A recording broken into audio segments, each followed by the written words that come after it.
So we're just outside of Molineux, and guess what? We've lost again. This time by 4-1, but we have scored a goal. Obviously, a bit of a different night tonight with the various protests that have gone on. We'll get to all of that. But first of all, we're going to go. We've been joined tonight by Super Sooty. We've got Magic Moss, Sensational Stan, and Marvellous Mike. Mike, your thoughts on the evening overall? First of all, I mean, overall, it started quite positive, didn't it? You know, we came out, we had a go, went in half time, looking, some of the best performance we'd done. Bear in mind, quite a low benchmark there. Second half all went to pot. Absolutely went to pot the second half. Our defensive frailty shown up. They hit us on the break. Their quality hit us, and we scored a goal, but we really struggled to score goals, and that's been the story of our season. Chance just go missing. So poor. Sensation. Well, we're here again, ain't we? Yeah. We're all talking about exactly the same thing. Poor performance overall. I didn't see the first 5 minutes because I was down in the concourse, but it weren't pretty, was it at all? We got no structure. We just got no cohesion of where the ball's going, who's going to get the ball, and there are certain players that I wouldn't play at all. Well, we'll get to that, I'm sure. Mr. Magic, hello, you're still here. I'm still here. How are you feeling? Oh, I'm feeling fine, David. Everyone was worried about you. The first goal they get away. They get the first goal away. It was comical. Keystone Cops defending. Yeah. And I'm absolutely disgusting. And I said to me playing Bills, and I'm ashamed to call them Wolves. You're ashamed to call them Wolves? That said all. Sooty, there's a lot of ashamed at the moment. Well, what can I say? I just said to these people here that I've been coming here for 48 years, and pro rata for money being spent, this is the worst side I've ever seen in 48 years. It is dreadful. And I'll save this clip for everybody. So I'll make you a prediction now that we will not win one game this season.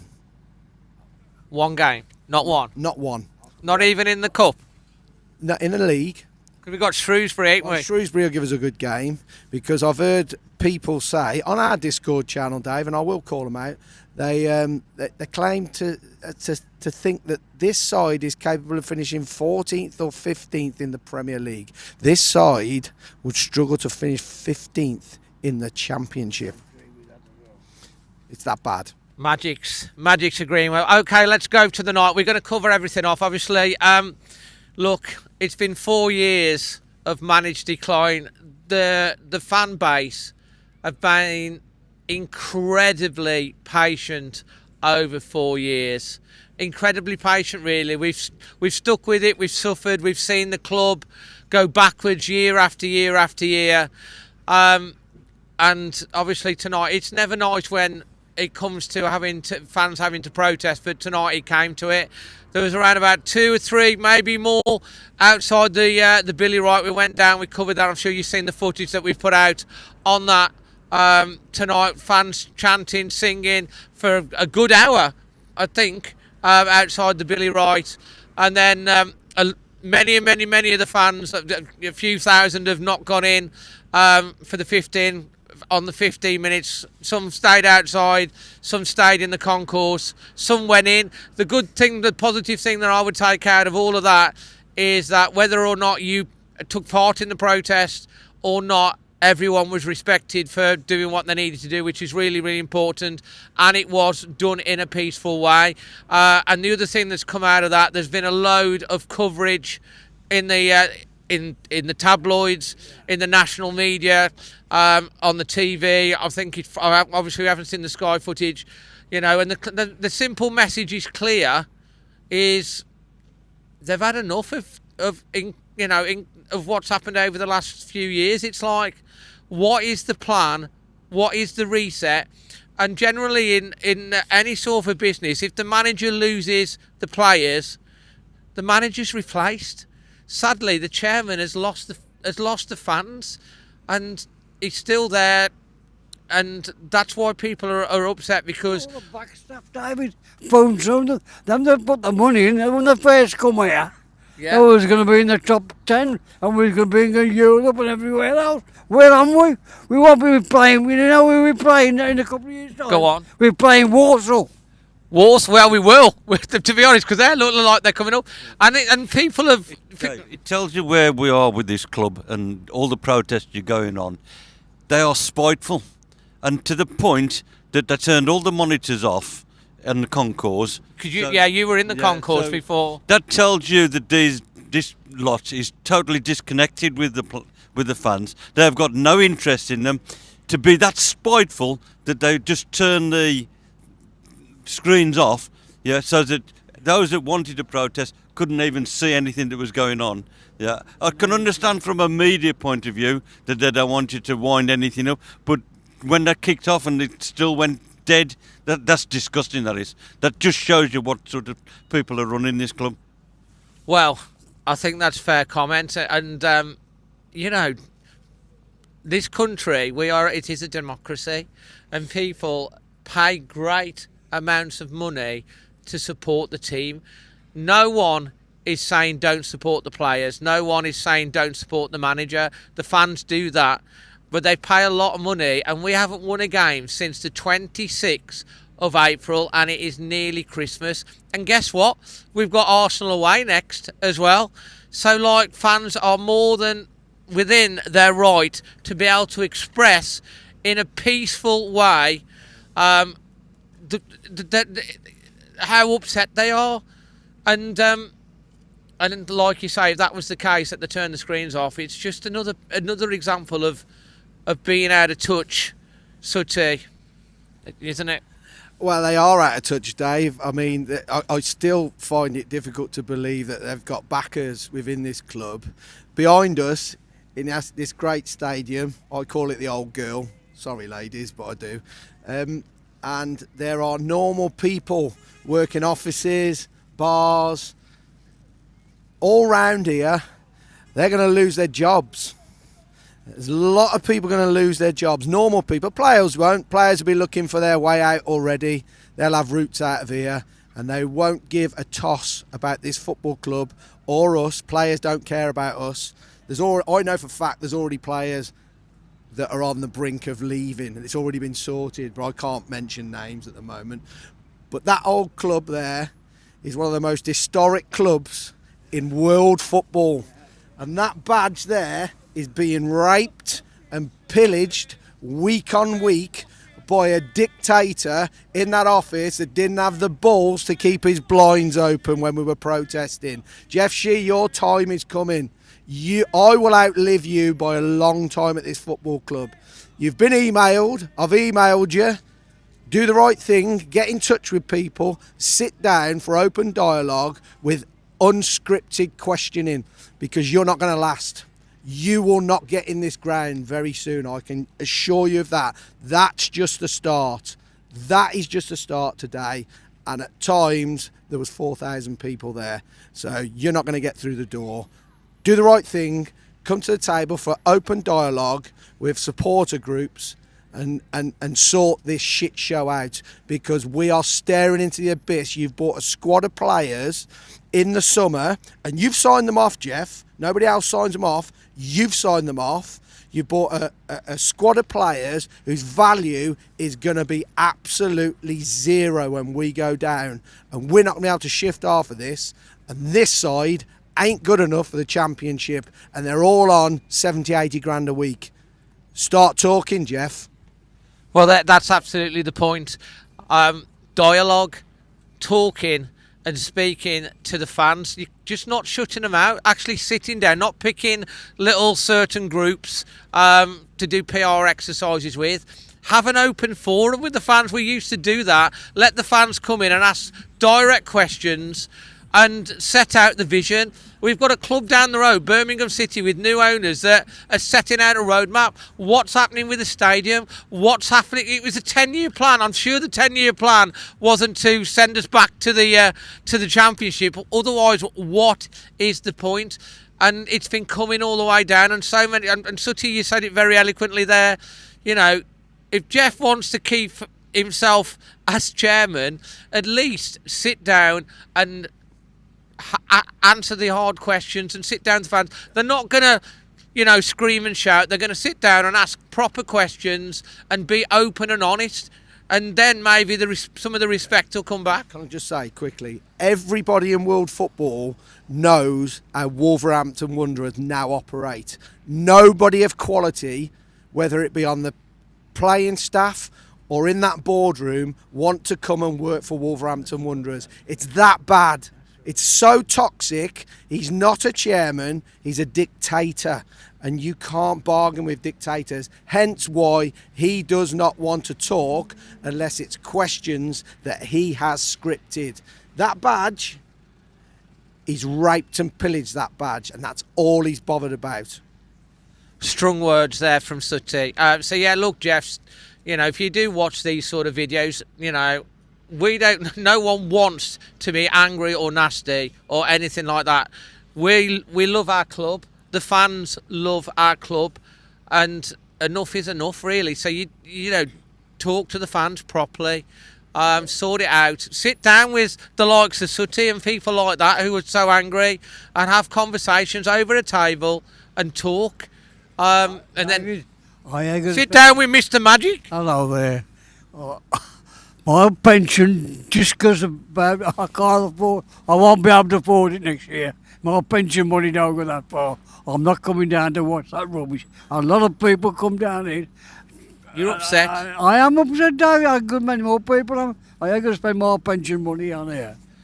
This is, you know, this is it. My dad is feeling like that. It's taken the soul out of the club. People have just had enough. Anyway, Mike, do you want to just add to that? And then I know it's going to be a long one, but do you want to just add to that feeling from your point of view? You mentioned before about not looking like we're going to win, and that's the key thing here. We just don't look like we're going to win any game. So I can't argue a prediction. It could either be one game or no games for the rest of the season, because we just look that poor in attack, poor in defence. And the point about the club, it is managed decline. We had these great years with Nuno, with the great players, and we've just seen year after year the talent leave, and the people brought in are not the same level of talent. So instead of building on the successful squad we had when we went to Europe, instead of building on that and taking us that next level, we've withered on the vine. And look at us now. We're a club where, at the end, that 9 minutes, the stadium was virtually empty. The stadium was virtually empty in the last 15 minutes. Because people have had enough. It's just so frustrating. You know, the best part of my match day experience is not this. It's the bit we do before and after, where we meet up and have a chat. It shouldn't be that. It should be what goes in there. You know, the hardest thing for me to work out today is what's going to make me smile. There's not a lot to smile around at the moment. There isn't. There isn't. Anyway, just quickly on to the match itself. First goal, absolutely comical defending. I mean, it was Keystone Cops defending. It was so bad. And, you know, we cleared one off the line. We were on the ropes. Fair play to the players, though. They did respond the last 10 minutes of the first half. Bellegarde, I thought, you know, it was a great finish. And we scored a goal, and we cheered. We were singing. We've scored a goal. That was great. We were almost in shock. So we got into half-time 1-1, back in it, somehow drawing. And then we just fell away in the second half. The second goal was just so easy. They cut through us like we weren't even there. The third goal, the guy's chipped over, and he's in the 6-yard box, can't miss. And the penalty, well, it looked like it a bit harsh to me, the penalty. And he threw on the young lads, Mane, Fair Lopez. But you can't identify with the team at the moment. You just can't, and all the fans are crying out for is to have a team that we can be proud of. You know, the fans. You know, I'm depressed, man. I'm so fed up of. You know, I want to be able to be positive. I want to be able to be. You know, not having to stand here for the last 7 or 8 months, having to talk about how bad we are, but it's actually getting worse. But anyway, let's do the usual. Let's do our. We'll go with you first, Keith. Leamore Windows man of the match, Fox at Shipley performance rating, and any Parkside dental moments that made you smile today. Well, mine all revolve around a protest that nobody really knew what it was going to be like, but I should say at one point there was between 3,000 and 4,000 people there. So I'm going to give my people of the night, not man of the match, because there's nobody deserves a man of the match out there. So everybody that attended that protest and kept it peaceful. If you didn't want to get involved, nobody was abused. There was no abuse there. Everybody that attended tonight, well done. It will get bigger and it will get better and it will get noisier. We will hound this man out. And it goes for my moment of the night as well. So everything revolves around that, because everything that happened inside there was utter drivel. Utter drivel. Dad, Leamore Windows man of the match for you, anybody? I ain't got one. You not got one? No. No. Okay. What's your performance rating? A 1. A 1 is that's. You said last week you've never given it lower than a 4, and then you're giving it 1. 1 is, yeah. A 1 on anything that made you smile. Well, I say the people who are against this lot in here, I agree. Okay. Sensation? What? Player of the match? They was booing them and said you're not fit to wear the shirt, and I don't really agree with when people are booing them. If they're there and they've turned up, that's one thing, but if you're going to come and turn up, at least have a better go at it and more consistent, because that was just dire tonight. So no, there's no man of the match. Okay, performance rating. Because I got the goal, I'll give them a 2. A 2, and your moment of the night? Of the night, nothing. Of the day, I went to a Christmas dinner with another club that I go to. That's not another football club. No, not another football club.